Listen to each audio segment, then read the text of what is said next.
السلام عليكم ورحمة الله وبركاته. ازيكم عاملين ايه؟ رب تكونوا بخير. احنا عايزين نتكلم النهاردة او هنتكلم النهاردة عن موضوع مهم جدا في تربية الارانب، اللي هو التسمم الدموي. تطعيماته امتى وازاي اعرف ان الفرق الارنب او الارنب اللي عندي عنده تسمم دموي او لا، وينفع نطعمه بعد ما جات له الحالة ولا لا. كل دي اسئله هنجاوب عليها، وايه اعراضه وينفع ناكل الارنب واحنا شاكين انه عنده او لا. هنتكلم عن حاجات كتير عن التسمم الدموي. اولا انا الارانب اللي انا بحب اكلها او اللي هي هتبقى شمرت واحب اكلها، انا ما بحبش اطعمها تسمم دموي. ليه بقى؟ يعني اصلا انا مش هطول عليها، فاهمة؟ مش هطول عليها شهرين 3 شهور خلاص انا هذبح. طب انا ليه اطعم تسمم دموي؟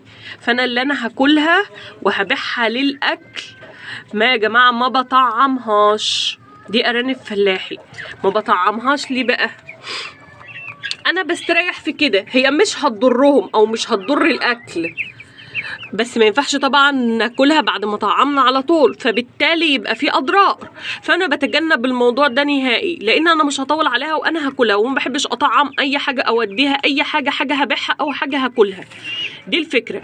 انما الحاجه اللي هتتربى او الحاجه اللي انا هربيها لا بطعمها، او الحاجه اللي انا هطلعها بيع للتربيه هجيب منها انتاج، لا دي بطعمها. تعالوا بقى هوريكم الاعراض واقولها لكم ونتكلم عن الموضوع باستفاضه. شايفين الارنب ده؟ الارنب ده تاني حاله تموت عندي او تاني واحد، بس انا اول واحد ما شغلتش بالي، مع انه كان كويس وحركته كويسه، بس انا ما شغلتش بالي علشان يعني قلت ايه، يعني الجو كان وحش والجو متقلب اهو اللي حصل. فانا ما شغلتش بالي، وحتى اصلا لو شغلت بالي انا كده ما ينفعش اطعم وهم عندهم الميكروب او عندهم الدواء ده او عندهم التعب ده، لان خلاص انت لو طعمت والارنب حامل ممكن الارنب يصحى، انما لو طعمت وهو حامل استحاله هيصحى، هيموت في الحال. وللاسف التسمم الدموي ده ملهوش علاج ادويه، يعني دواء يعني تحط لهم في الميه، لازم التطعيم بالحقن. التسمم الدموي ده اعراضه ايه، او انا اعرف ان الفرخ عنده ايه، عنده ازاي، او الارنب عنده ازاي. شايفين ميت ازاي؟ ميت ازاي؟ شايفين النومه دي والموته دي؟ شايفين بقه اهو كله دم، ده كده اكيد عنده تسمم دموي. ماشي. بتبقى بقى ان انا بالنسبه انا المكان عندي ضيق، فبالنسبه للناس اللي عاملين في اماكن واسعه، بتلاقي الارنب رجليه من ورا تقيله، يعني بيجي زي ما يكون مش بيجري كويس، رجليه تقيله وبيعطس. الارنب تلاقيه بيعطس. على فكره انا موضوع العطس ده انا شفته في الارنب ده، بس انا ما شغلتش بالي برضو، لان قلت ان دي تغيرات جو، فالارنب اخد برد.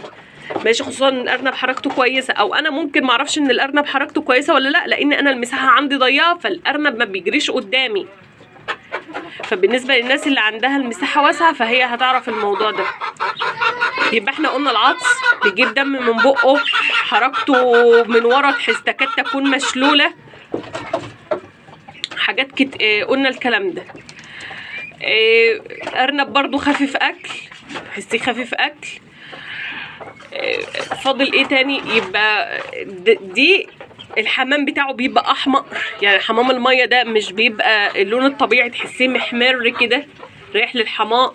دي كلها من الاعراض. هل بقى ينفع نعالج؟ مفيش علاج طالما جه، مفيش علاج. انما بنعمل وقايه منه ازاي؟ الوقايه منه احنا بنطعم الارانب، 6 شهور او سنه. في منه تطعيم 6 شهور وفي منه تطعيم سنه. في منه بقى تطعيم زي ما قلنا 6 شهور وفي تطعيم سنه. الامهات دي انا مطعماها، والارنب الذكر الكبير انا مطعمه. انما بصراحه حاجه الاكل انا مش بحب اطعمها، مش عارفه ليه، ممكن بطعمها تسمم معوي، انما تسمم دموي انا ما بحبوش بصراحه. يعني اللي يخليكي تقولي ان الارنب مثلا يعني مثلا ما ينفعش تاكليه بعد فتره من التطعيم، ما ينفعش تاكليه، ما ينفعش يطعم وهو عنده المرض. طب ما هو اكيد الموضوع فيه شك. طب انا ينفع اذبح وانا عارفه ومتاكده ان الارنب عنده؟ يا جماعه لا، انا برضو ما برحبش بده. في ناس بتعمل وبتقول لك النار بتطهر والكلام ده، بس انا عن نفسي انا يعني بناقص الحاجه. اي نعم احنا بنتعب عليها، بس بناقص نأذي نفسنا ونأذي غيرنا. اللي عنده اسئله يكتب لنا في الكومنتات وانا هجاوبه عليها، ولو كنت يعني في معلومه او في حاجه انا نسيتها فكروني بيها او يسالوني عليها وانا هرد عليكم. يا رب اكون قدرت افيدكم، وما تنسوناش في اللايك والشير، والسلام عليكم ورحمه الله وبركاته.